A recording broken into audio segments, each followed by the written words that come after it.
Perkara yang kedua yang penting semasa pelaksanaan rancangan Malaysia ke-12, Putera sebelum ini telah mencadangkan supaya diwujudkan sebuah akta yang dinamakan Akta Sabotaj Ekonomi. Ianya salah satu daripada 10 matlamat keramat perjuangan Parti Putera yang saya isytihar pada 29 September 2019 di Padang Bola Kampung Baru sempena pelancaran Putera, dan ianya dipertegaskan lagi sebagai usul yang dilulus oleh Persidangan Agung Pertama Parti Putera, iaitu menggesa kerajaan diwujudkan Akta Sabotaj Ekonomi. Akta Sabotaj Ekonomi ini dicadangkan untuk menangani rasuah, penyalahgunaan kuasa, ketirisan dan sebagainya, supaya usaha-usaha membasmi rasuah ini benar-benar berkesan. Selama ini kerajaan telah mewujudkan berbagai jawatan kuasa, termasuk jawatan kuasa yang dipengerusi oleh Yang di-Pertua Dewan Negara, dipengerusikan oleh bekas Yang di-Pertua Dewan Negara, jawatan kuasa penasihat, jawatan kuasa pemantauan dan sebagainya. Tetapi keadaan rasuah makin menjadi-jadi. Terbaru kita dikejutkan bagaimana badan yang patut menjaga, bertindak membasmi rasuah, kaki tangan kanannya turut terlibat dengan penyalahgunaan kuasa. Kehilangan duit 6 juta USD dolar kepunyaan Datuk Hasnah menjadi isu. Ini pun nasib baik ada satu blog membongkar cerita ini. Kalau tidak, ianya disimpan di bawah kapet. Ramai mendesak supaya Ketua Pengarah Pesuruhjaya Pencegah Rasuah berehat ataupun bercuti, ataupun ditukar, diganti ataupun dipecat. Marahnya masyarakat.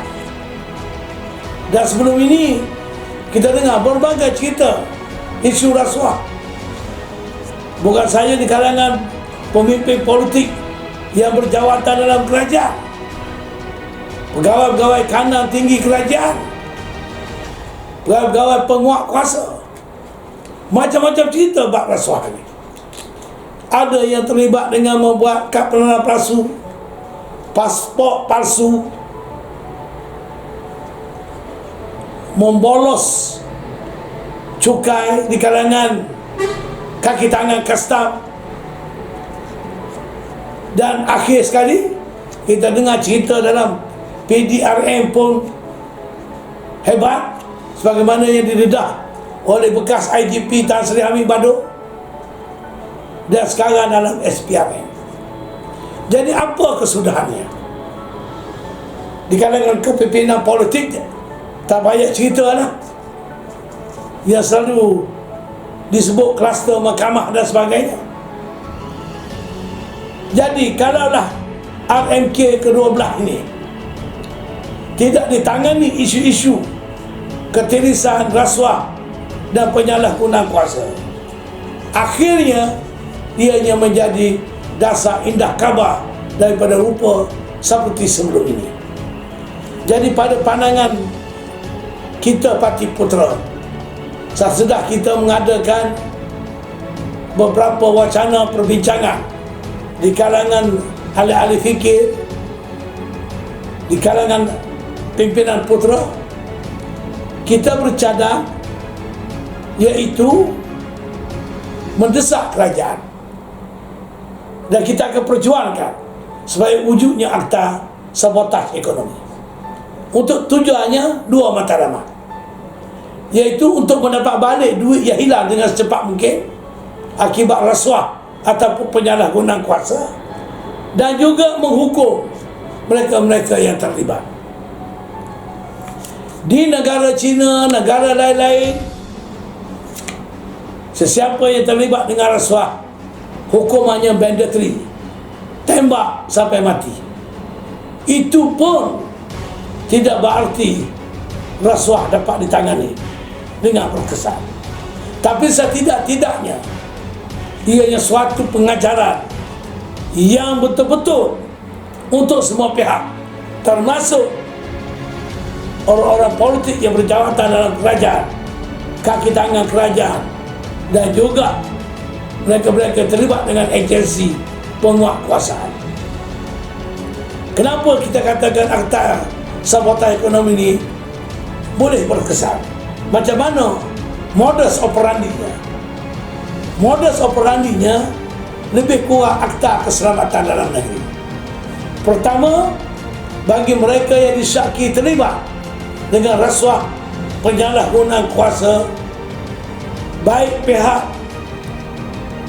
Suruhanjaya Pencegah Rasuah ataupun bahagian jenayah perdagangan di Bukit Aman, mereka boleh bertindak menahan seseorang yang disyaki tanpa mendapat warrant ataupun mendapat perintah mahkamah seperti sekarang. Sebab melalui perintah mahkamah, lazimnya mahkamah bagi riman 4 hari, 7 hari. Sukar untuk mendapat riman kali yang kedua untuk melanjutkan riman. Artinya mereka yang disyaki selepas 5-6 hari keluar bebas. Penyiasatan belum sempurna. Bila dia bebas, bukti hilang, saksi-saksi dibeli, manakala lambat untuk didakwa di mahkamah, dan bila perbicaraan di mahkamah mengambil masa 3-4 tahun, mungkin 5-6 tahun. Tengok peristiwa pembicaraan Eric Chia, isu perwaja Terengganu dahulu. Akhirnya Eric Chia yang dituduh mati dulu sebelum kesnya selesai pembicaraan di mahkamah. Dan banyak kerajaan membelanjakan duit dalam proses penyiasatan dan dakwaan di mahkamah. Jadi membazir. Jadi kalau dengan cara penahanan tanpa perintah mahkamah untuk 30 hari ataupun untuk 60 hari seperti ISA, saya yang berpengalaman waktu ditahan oleh ISA, oleh akta ISA 2 kali, saya tahu proses penyiasatan ala ISA cepat. Pihak keselamatan ataupun pegawai penyiasat mendapat maklumat, dan ini juga cara untuk mendapat duit balik, kerana mereka-mereka yang terlibat dalam rasuah dan penyalahgunaan kuasa dalam skala yang besar adalah orang-orang yang hebat, orang-orang yang tak mampu tidur dalam lokap yang ada pijak lebih daripada 3 hari ataupun 2 hari. Mereka akan menghadapi tekanan jiwa yang menyebabkan mereka akan bekerjasama dengan pihak penyiasat. Di situ pun dah cepat pihak agensi yang hilang duit, kerajaan yang hilang duit boleh dapat balik duit yang diterima melalui rasuah, apatah duit yang hilang kerana penyalahgunaan kuasa. Sebab melalui proses pembicaraan biasa seperti sekarang ni, betul-betul mengambil masa yang cukup lama. Dan ada pula kes sedang bicara, separuh jalan mengemukakan representasi kepada pejabat peguam negara, tiba-tiba kes jadi gugur, dibebas. Kononnya tanpa apa ni, tanpa dibebas, tapi kes digugur tanpa bebas kononnya. Sudah ada kes. Kerana kuasa pendakwaan duduk kepada peguam negara. Jadi peguam negara boleh menentukan siapa yang salah, siapa yang salah, ada kes ke tak ada kes. Bila didapati ada kes, baru bawa pergi ke mahkamah. Rupanya sistem sekarang peguam negara ni dah jadi hakim lebih dulu sebelum sampai kes ke mahkamah. Ini yang dicadangkan, ada separation of powers, diasingkan kuasa mendakwa dengan kuasa menyiasat dan sebagainya. Jadi ini di antara aspek yang perlu diberi perhatian. Dan dalam soal menghukum, mesti dilihat hukuman yang lebih keras. Saya rasa sudah sampai masanya, bukan saja mandatory rotan bagi mereka yang rasuah dan menyalahguna kuasa bergantung pada skala yang mereka terlibat, dan termasuk juga penjara seumur hidup, maknanya life sentence, rotan mandatory, bukan setakat denda, penjara 3-4 tahun. Saya tengok dulu ada kes insider trading yang melibat ratusan juta, orang yang bersalah didenda 500,000. Kalau kita curi duit kerajaan, duit agensi atau rasuah, menyalahgunakan kuasa, dapat 5-6 juta, masuk jail 2-3 tahun, pada mereka tak ada apa. 3 tahun di jail, kononnya berkelakuan baik, 2 tahun dah boleh keluar. Kalau setahun mungkin 8 bulan, kalau 5 tahun 3 tahun. Bila keluar, berjuta ada duit yang mereka terima melalui rasuah, melalui penyalahgunaan kuasa.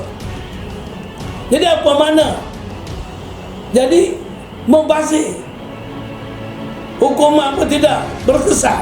Jadi kalau kita wujud akta sabotaj ekonomi ala ISA, maknanya selagi mana selepas penyiasatan dan ada asas boleh dipercayai betul dia rasuah, betul dia menyalahguna kuasa, ada jawatan kuasa akan menentukan, boleh ditahan, boleh digunakan kemuting, boleh ditahan 2 tahun dan dipantak 2 tahun sehingga dia sanggup dan mengaku untuk membawa balik duit yang dia curi, duit yang dia rasuah. Ini caranya, iaitu yang dinamakan akta sabotaj ekonomi untuk menangani isu rasuah. Kalau ini tak dilakukan, buat apa pun saya kira membazir, buat masa je, retorik je. Jadi peterus harap, dan kita akan perjuangkan isu ini supaya wujudnya akta sabotaj ekonomi. Saya menyeru seluruh rakyat Malaysia memberi sokongan terhadap cadangan ini. Jadikan satu desakan isu nasional supaya satu akta yang bernama akta sabotaj ekonomi dibentuk secepat mungkin. Dan kita akan lihat bila akta ini diwujudkan, saya percaya keadaan budaya rasuah ni, penyalahgunaan kuasa ni akan terus berkurangan. Dan juga hukumannya bukan saja mandatory rotan, penjara seumur hidup dan sebagainya, termasuk juga bukan saja yang kaprik, yang utama, iaitu main kaprik. Sebab ada orang rasuah dapat 5 orang, seorang kepala, seorang tu didakwa, 3 orang lagi bertukar menjadi saksi kerajaan. Dia pun rasuah juga, tapi oleh kerana jadi saksi kerajaan, dia terlepas. Yang kena seorang. Ini pun tak betul. Boleh diberi pertimbangan kepada mereka yang bersedia menjadi saksi jika terlibat, tapi mereka juga harus dikenakan hukuman. Ni ada pula dia terlibat, lepas tu jadi saksi kerajaan, kemudian dilantik berbagai jawatan, jadi laughing stock, menjadi bahan gelak ketawa rakyat, dan jadi tak serius. Maka sebab itu akta ni mesti kita sama-sama desak, mesti disegerakan kalau kita nak tengok pelaksanaan rancangan Malaysia ke-12 berkesan dan tidak akan berlaku ketirisan yang maha hebat seperti sebelum-sebelum ini. Itu saja cadangan saya sebagai Presiden Parti Putera, dan saya menyeru semua rakyat, marilah bersama saya untuk kita sama-sama desak, perjuangkan akta sabotaj ekonomi yang saya maksudkan matlamat dan tujuannya tadi. InsyaAllah jika Putera berjaya ke Dewan Rakyat selepas PRU 15, kalau isu ni masih belum dilaksanakan, kita akan terus perjuangkan di Dewan Rakyat nanti sehingga wujud akta sabotaj ekonomi ini. Tak payahlah jawatan kuasa tu, jawatan kuasa ni buat habis duit dia, bayar elang mesyuarat kepada jawatan kuasa yang saya maksudkan ini, tapi rasuah tetap berlaku. Dengan banyaknya jawatan kuasa, tengok-tengok pegawai SPRM yang kanan-kanan sendiri terlibat dengan penyalahgunaan kuasa. Malu, shameful. Dulu negara Malaysia negara model lah, negara model Islam lah, negara model dunia ketiga lah. Hari ini dah jadi jago negara rasuah. Jadi sama-sama kita perjuangkan. Terima kasih.